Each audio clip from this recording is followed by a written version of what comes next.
Magneto Triunfa é uma história da Marvel, escrita por Chris Claremont e desenhada por John Byrne no ano de 1978.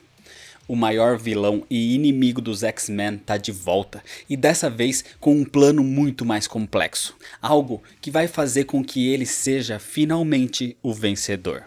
Mas a história de Magneto Triunfa é bastante curta, só que depois das primeiras aventuras dessa nova equipe de mutantes em Segunda Gênese, essa HQ aqui veio para desenvolver melhor a interação do grupo e se aprofundar cada vez mais na personalidade de cada um, sendo que uma dessas histórias nesse meio tempo foi Magneto Triunfa. É bastante interessante que você conheça como essa nova equipe surgiu, por isso eu já fiz um vídeo sobre a história da Segunda Gênese, que eu vou deixar com o link aqui na descrição.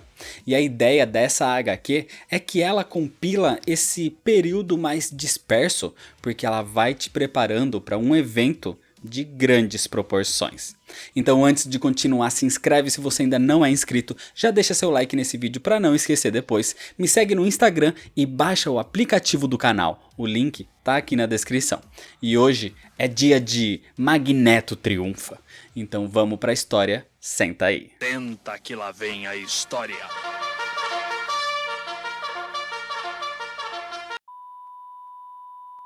A história começa exatamente após o fim da guerra espacial no Império Shi'ar, com Lilandra agora ficando na Terra ao lado do seu amado Charles Xavier. E ali todos podem ter um merecido descanso. Tempestade se conecta com o seu jardim, Banshee reencontra Moira.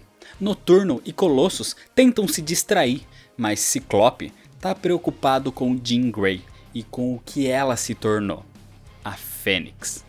Mas independente de qualquer coisa, era hora de deixar os problemas pra lá, e Banshee organiza um passeio no parque, um piquenique entre eles, onde inclusive o Wolverine, o mais antissocial, diz que vai junto. Só que na realidade ele não queria ir pro piquenique, mas sim pro rio próximo ao parque, onde ele pode caçar animais selvagens para treinar seus instintos. Mas como ele deixa bem claro para Tempestade, ele vai caçar e não matar. Só que enquanto ele faz isso, é o Wolverine que estava sendo caçado pelo Arma Alpha. O homem conhecido como Vindix, ou Guardião, tá ali em busca do Wolverine porque ele era integrante da tropa Alpha do Departamento H, um grupo criado pelo governo do Canadá, do qual o Wolverine fazia parte. Mas mesmo com ele se demitindo, o governo o queria de volta, já que houve muito investimento nele para torná-lo na Arma X. Só que Wolverine não pretende voltar e então combate o Guardião. E como ele está próximo ao parque que os X-Men faziam piquenique, eles se juntam ao Carcaju para ajudar a combater aquele outro homem uniformizado.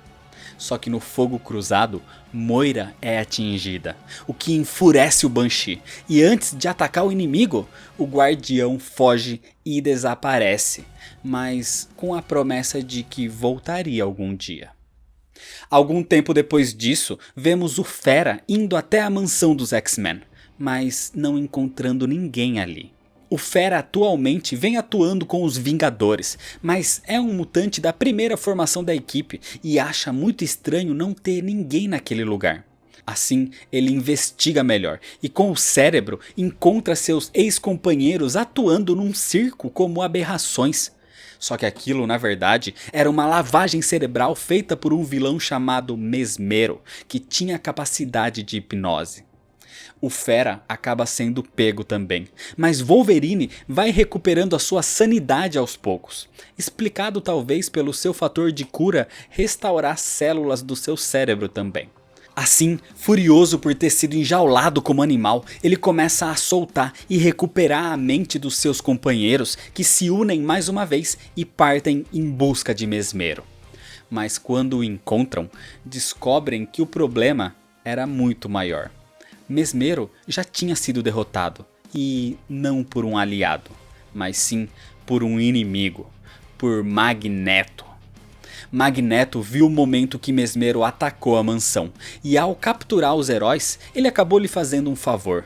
Mas quando os X-Men retomaram a consciência, já era o suficiente e era a hora de Magneto assumir o controle. Assim, quando todos os heróis se reúnem num tipo de carroça para enfrentar o vilão, Magneto usa seus poderes para fazê-la flutuar pelos céus caminho ao Polo Sul. Os heróis não podiam fazer nada, só o fato de atacar Magneto poderia fazer aquela carroça cair matando a todos. Então eles só podiam esperar para ver o que aconteceria.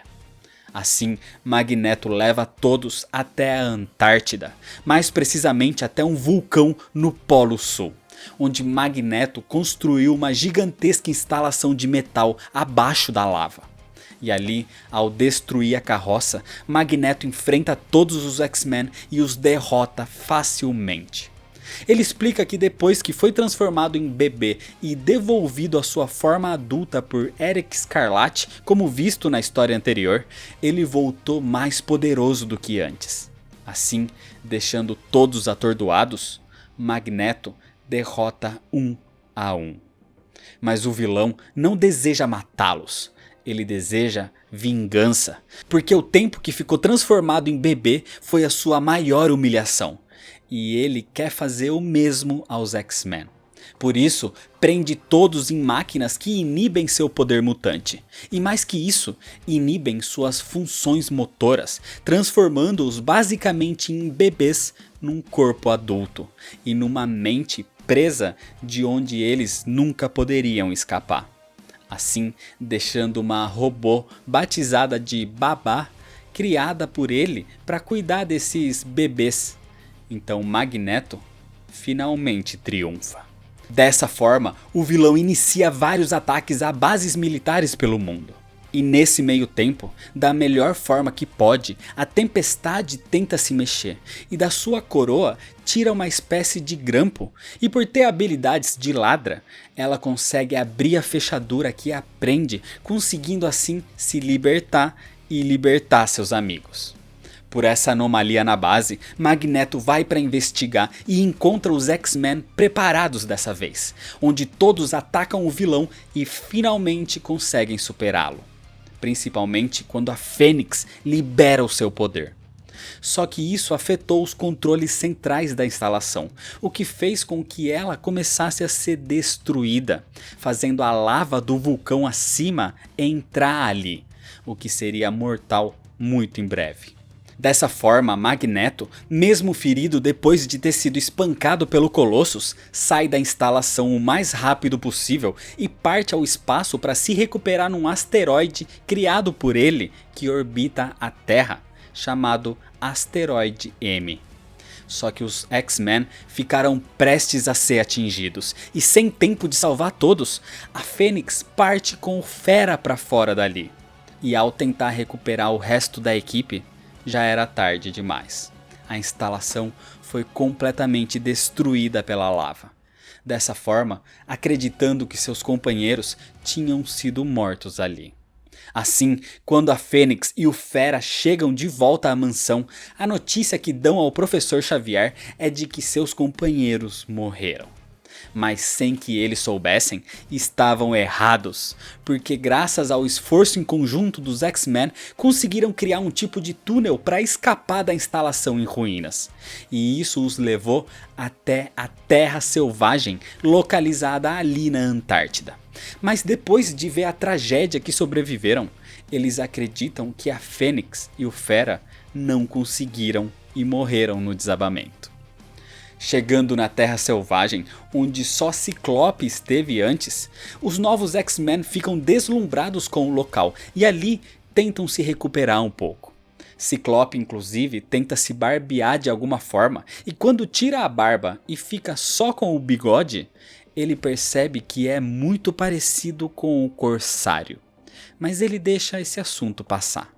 Ali, o Wolverine lamenta a perda de Jean Grey, e desde que tiveram mais contato antes mesmo de se tornar Fênix, o Wolverine começou a ter um certo interesse pela garota, mas agora com a sua suposta morte, era tarde demais.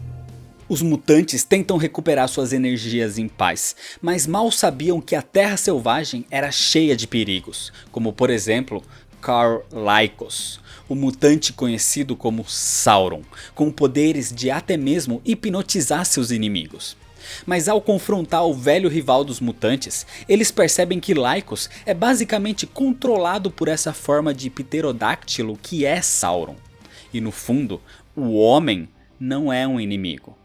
Quem confirma isso inclusive é Ka-Zar, o Senhor da Terra Selvagem, que é amigo de Ciclope de tempos anteriores.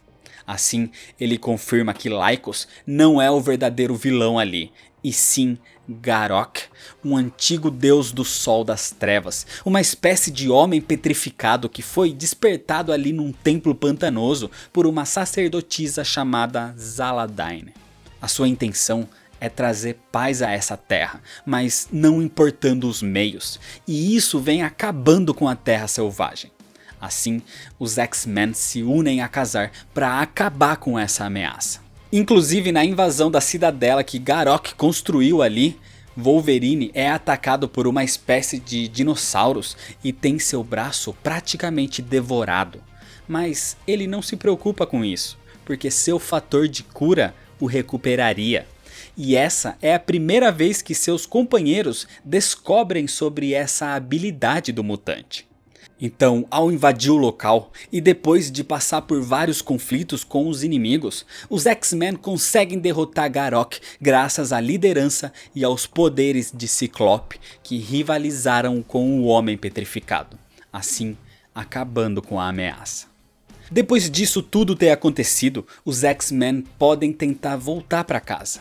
Ka-Zar e o povo da Terra Selvagem tentam ajudá-los a construir um tipo de embarcação, mas ao entrar num mau tempo, onde nem mesmo tempestade é capaz de controlar, os heróis precisam pedir ajuda a um navio que também passava por aquelas águas. O problema é que esse navio ia para o Japão. Sem outra escolha e sem ter como se comunicar com o Professor Xavier, os X-Men partem para lá, numa viagem longa, mas que chega em terra firme. Só que ao se aproximar, as coisas não são tão simples assim. O Japão está passando por conflitos. A cidade de Agarashima está sofrendo um grande incêndio. Assim, antes de voltar para casa, os X-Men precisam ajudar aquele local. Inclusive, nesse momento, Wolverine lê num jornal japonês que o local sofreu aquilo devido a um terremoto nada comum. E com isso, a equipe descobre que seu companheiro sabe falar japonês. Ali, Solaris, que ficou pouco tempo com a equipe no início, está tentando salvar seu país, inclusive com o auxílio de Misty Knight, enviada pelo primeiro-ministro, e que os mutantes conhecem como a companheira de quarto de Jean Grey. É nesse momento que Wolverine conhece a prima de Solaris, chamada Mariko, uma jovem que atrai o Carcaju imediatamente. Inclusive, sendo uma das únicas pessoas que ele demonstra ter bons modos. Só que essa conversa dura pouco, porque os mutantes são atacados pelos responsáveis dos tais terremotos. Os Mandroids, que dessa vez são comandados por Moses Magnum. Um vilão disposto a afundar o Japão caso ele não seja declarado como senhor daquele país, e por isso vem devastando o local. Moses diz que se em 24 horas o governo do Japão não se render, ele vai afundar tudo. Mas é claro que os X-Men não deixariam isso acontecer, e junto com os Solaris, partem para a ilha onde Moses tem seu exército de Mandroids e seu maquinário que gera os terremotos. Os X-Men lutam ali, mas é Banshee quem acaba partindo em direção a Moses Magnum. O ataque faz com que ele acione imediatamente os terremotos que irão destruir o país.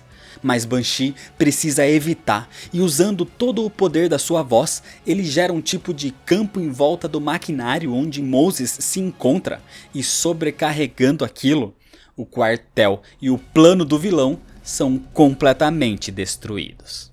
O problema é que o esforço foi tanto que danificou as cordas vocais de Banshee, que a partir daqui basicamente não consegue mais usar os seus poderes.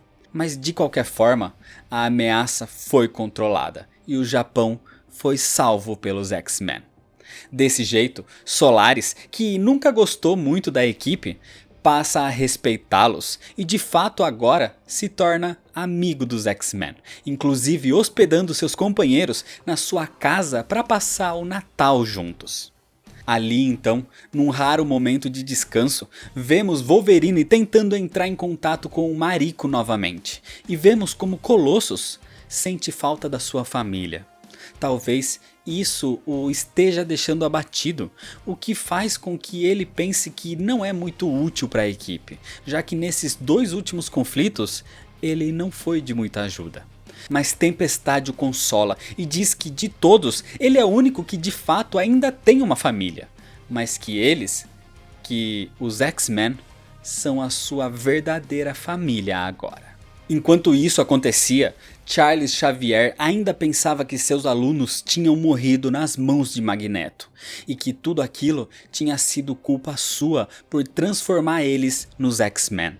Inclusive, sem mais uma equipe, Jean Grey decide ir embora e deixa a mansão, onde Lilandra tenta animar seu amado Xavier. Charles lembra de quando era mais novo, de quando tinha um relacionamento com Moira MacTaggert, mas que por ter sido recrutado para a guerra, acabaram se afastando. Depois disso, Xavier viajou pelo mundo, onde passou pelo Cairo, inclusive onde foi roubado por uma jovem criança de cabelos brancos, a futura Tempestade. Só que ao usar seu poder mental para pará-la, ele sente um outro poder telepata a manipulando. Assim, Xavier foi até um bar, onde conheceu o homem que tinha poderes parecidos aos dele. Só que ao entrar em contato mentalmente, Xavier descobriu que ele era um criminoso, um chefe do crime naquele local, que inclusive tenta recrutar Charles para que una seu poder ao dele. Esse foi o primeiro mutante maligno que Xavier encontrou. O primeiro que ele viu que usava seus poderes para o mal. Dessa forma, eles fizeram uma conexão mental, onde entraram numa batalha telepática. E ali, usando um raio de extrema potência, Charles derrota seu inimigo, prometendo que dali em diante ele lutaria contra os que usam suas habilidades mutantes para o mal. Depois disso foi quando aconteceu um combate contra um alienígena chamado Lucifer, um combate que fez com que Xavier perdesse o movimento das pernas. E por isso decidiu melhor recrutar uma equipe para ajudá-lo. Então, ao contar isso a Lilandra, ela sabe a dor que Xavier sente ao perder os garotos que eram praticamente filhos para ele. Dessa forma, ela pede para que ele vá junto com ela ao espaço, de volta ao Império Shi'ar, onde a esperam para torná-la na nova Majestrix. Então, sem ter mais motivos para ficar na Terra, o Professor Xavier parte com Lilandra. Enquanto isso, depois de resolver os conflitos no Japão, os X-Men se despedem de Solaris, enquanto Wolverine se despede de Mariko. E então todos voltam para os Estados Unidos. Mas o voo é interrompido por uma tormenta que nem mesmo Tempestade consegue controlar. Assim, forçando a aeronave a fazer um pouso de emergência no Canadá, onde vemos que isso era a manipulação do Arma Alpha, do Guardião, que ainda estava ali esperando capturar o Wolverine. Só que dessa vez, ele não estava sozinho. Ele estava com toda a Tropa Alpha. Estrela Polar, um mutante com poderes de super velocidade. Aurora, irmã gêmea de Estrela Polar, com poderes mutantes de geração de luz e aceleração molecular. Xamã, um feiticeiro nativo. Pássaro da Noite, podendo se transformar em animais. E Sasquatch, um cientista que pode se transformar numa espécie de monstro gigante, sendo basicamente um tipo de Vingadores ou X-Men, só que do Canadá. Fazendo parte do passado de Wolverine, eles o querem de volta, só que para isso entram num grande conflito contra os X-Men. A tropa alfa é extremamente poderosa e isso vai fazendo com que os mutantes comecem a ser derrotados. Assim, Wolverine decide acabar com os conflitos. De certo modo, a tropa alfa não são vilões e o que eles querem é o Wolverine. Então, se rendendo, a batalha teria um fim. Dessa forma, ele vai preso num furgão. Mas quando os X-Men decidem que não vão deixar um deles para trás, vemos que aquilo era só um plano do Carcaju, que deu um jeito de sair daquele furgão e voltar com seus amigos para os Estados Unidos de uma vez por todas, deixando que o próximo conflito com a tropa alfa fique para outra hora. Assim, de volta à Mansão Xavier, os X-Men não encontram ninguém e nenhuma informação de para onde eles teriam ido. Nesse momento, Colossus, ainda se sentindo inútil na equipe, tenta treinar segurando uma prensa, mas ele diz que não suporta mais. Só que nesse momento, Wolverine decide usar uma técnica meio controversa, mas que acaba funcionando. Ele próprio destrói os controles da prensa e se coloca ali ao lado de Colossus. Então, se ele não segurar, os dois serão mortos. Isso faz com que Colossus se supere e veja como realmente a força interior dele é muito maior do que imaginava. E que realmente ele se importa com aquelas pessoas como se fossem a sua própria família.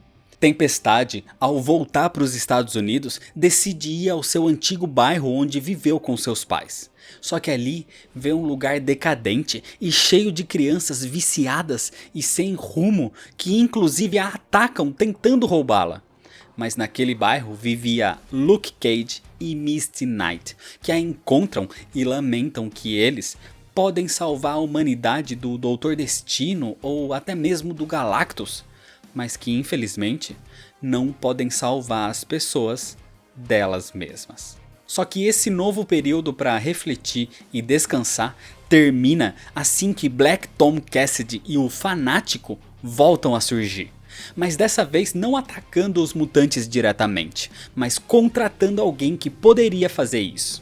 Assim, um homem autodenominado Arcade é contratado. Um homem insano que comanda um lugar chamado Mundo do Crime, onde ele é basicamente um mercenário contratado para realizar assassinatos. Um mundo que ele criou como se fosse um parque de diversões, um tipo de pinball, um arcade gigante.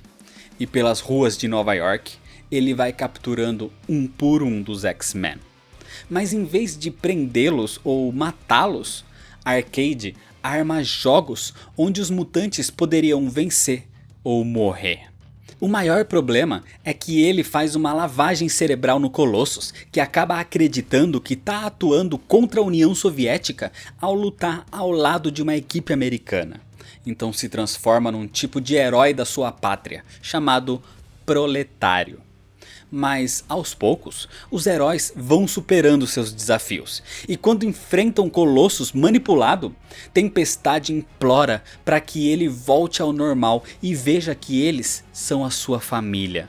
Assim, o herói retoma a consciência e percebe que não é inútil como pensava. Ele é parte de uma família. Isso faz com que Arcade, com um tipo de honra distorcida, entenda que seus inimigos foram os vencedores desse jogo e deixa que fiquem livres. Enquanto isso, Jean Grey foi até a Escócia, onde vai partir com Moira MacTaggert, Destrutor, Polaris e Madrox para Ilha Muir para reconstruir o laboratório de Moira. Mas no caminho para o navio, Jean Grey esbarra com um homem muito estranho. Alguém que se apresenta como Jason Wingard, um homem de quem a Jean Grey parece ter ficado atraída e interessada. Mas de qualquer forma, ela deixa isso pra lá e vai pra Ilha Muir, onde Moira começa a treiná-la. A ideia é que Jean controle seus poderes como Fênix, já que ela demonstrou em alguns momentos que esse poder pode ser demais até pra ela mesma. Mas vemos como parece que algo vem afetando a mente da garota. Na mansão Xavier, o Fera surge e reencontra seus companheiros, ficando extremamente feliz em ver que eles não estavam mortos como todos pensavam. E é ele quem avisa a equipe de que existe esse outro grupo na Ilha Muir. Assim, Ciclope entra em contato, mas descobre que algo estranho vem acontecendo ali. Então, assim que os X-Men vão pra lá, todos se reencontram finalmente, mas descobrem que um mutante maligno surgiu ali, um chamado Mutante X, que na verdade é o filho de Moira MacTaggert. O Mutante X vem deixando um rastro de morte por onde passa, porque ele precisa de um corpo como hospedeiro. Ele foi libertado quando ocorreu o combate dos X-Men contra Magneto na Ilha Muir na história anterior, e agora a equipe precisava pará-lo para evitar mais mortes por onde passava. E um dos seus hospedeiros, inclusive, foi o seu próprio pai, e ali ele se autodenomina como Proteus. Os X-Men o enfrentam numa batalha bastante complicada, mas Colossus é capaz de golpeá-lo com força extrema que faz com que Proteus seja praticamente despedaçado, e assim sendo considerado morto. Esse era um segredo que Moira queria esconder naquele laboratório, mas que tinha voltado para assombrá-la. E mesmo que ela amasse seu filho, ela sabia que a única opção de evitar que ele continuasse matando era acabando com ele. Assim, Banshee a abraça e a beija, e decide um pouco depois se retirar da equipe para viver ao lado da sua amada. O problema é que durante todo esse período, a Jean Grey passou por perturbações, por visões muito esquisitas, visões de épocas passadas, de tempos onde nunca viveu, como se algo tivesse mexendo com a cabeça dela, colocando lembranças que nunca existiram ou coisas desse tipo. Algo que só um mestre mental poderia fazer. Algo que vemos que tem relação com aquele esbarrão em Jason Wingard.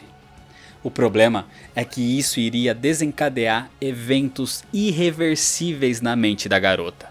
Eventos onde a Fênix se tornaria na Fênix Negra. E é desse jeito que termina a história. A história do encadernado Magneto Triunfa é bastante dispersa porque aborda várias pequenas aventuras. Inclusive, a história Magneto Triunfa é bem curta.